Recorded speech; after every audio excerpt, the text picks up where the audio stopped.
A newborn child had arrived in Los Angeles under the most extraordinary of circumstances.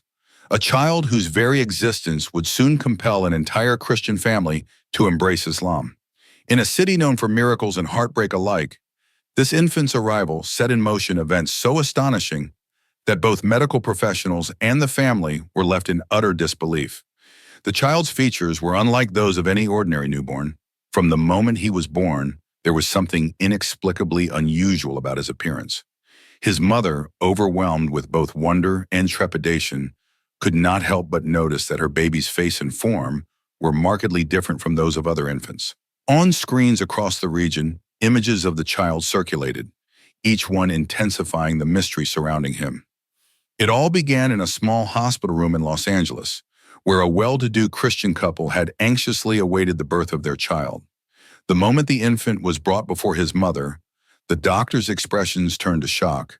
There, on the delicate skin of his shoulder, was a large, conspicuous bump, a swelling that seemed to have a life of its own. This wasn't merely a birthmark or a minor blemish. It resembled a developing growth, almost as if something were emerging from beneath his skin.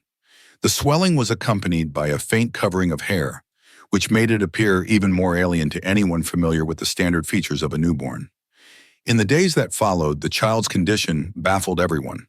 The doctors, unable to provide a definitive explanation, quickly isolated the infant for a series of tests.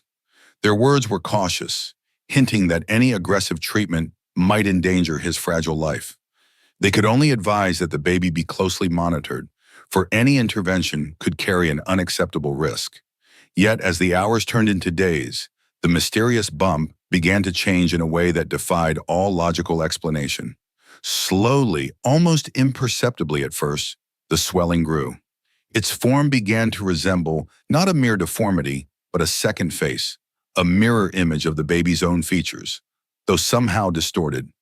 The uncanny duplicate exhibited a smile that was both enigmatic and unnerving, its expression ever fixed, as if caught in a perpetual state of amusement. Curiosity soon turned to fear among those who had come to know the child. Neighbors and strangers alike traveled from far and wide, drawn by the spectacle of this strange infant. Some even speculated wildly that perhaps the baby possessed two heads, a notion that only deepened the enigma. With every passing day, the additional facial features seemed to enlarge, growing in parallel with the child's own development. But unlike a normal head, this anomaly had a fixed, eerie smile. Its eyes, deep and shadowed, appeared almost lifelike, stirring both wonder and dread in those who beheld it. The phenomenon was as if the baby was gradually losing himself, his very identity being overtaken by this bizarre growth. A second visage that seemed intent on subsuming his original form. As the family struggled to understand what was happening, the child began to suffer. The swelling, now clearly a distinct and unsettling face, seemed to sap his strength rather than nourish him. The once healthy newborn became increasingly weak, and a persistent pain kept him in a state of anguish. His cries, which once expressed the simple needs of an infant, now carried an undercurrent of suffering that no parent should ever have to endure. His mother, heartbroken and desperate, pleaded with the doctors for any solution. But despite consultations with specialists, and even enlisting the help of renowned American physicians, no definitive treatment could be found. The doctors warned that any surgical attempt to remove or reduce the anomalous growth could very well cost the child his life. In a decision heavy with sorrow, the medical team advised the parents to take the baby home, to cherish his life as it was, and to avoid any risky interventions. The child's condition slowly deteriorated. His once hopeful eyes grew dull, and his fragile body began to yield to the relentless progression of the mysterious affliction. The Christian family, whose faith had always been their anchor, found themselves caught in a maelstrom of confusion and despair. In a desperate bid to save their son, they tried every remedy available, even resorting to spiritual healing within the church. A prominent priest insisted that the cause was nothing less than a demonic influence. He claimed that dark, sinister forces had taken hold of the child. According to him, this other face on the baby was the manifestation of an evil power determined to slowly annihilate the child from within.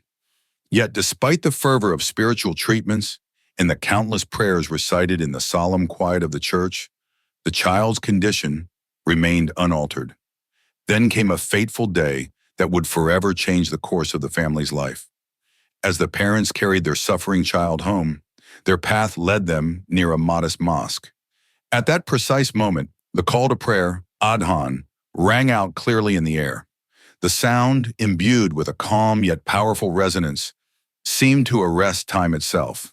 In an instant, the child who had been crying inconsolably from pain fell silent. In a way that defied explanation, the unsettling duplicate face on his shoulder began to weep. The strange, ever-smiling growth that had instilled so much dread was now shedding tears. For the parents, who had long maintained no ill feelings toward Muslims, the change was both miraculous and disconcerting. It was as though the divine words of the Adhan had penetrated the darkness that shrouded their child, weakening the malevolent force that had overtaken him. Without a moment's hesitation, the parents, moved by an inexplicable force, led their child to the mosque.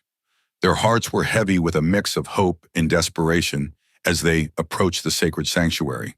Inside, the quiet murmur of prayers and the gentle recitations of the Quran offered an atmosphere of profound calm.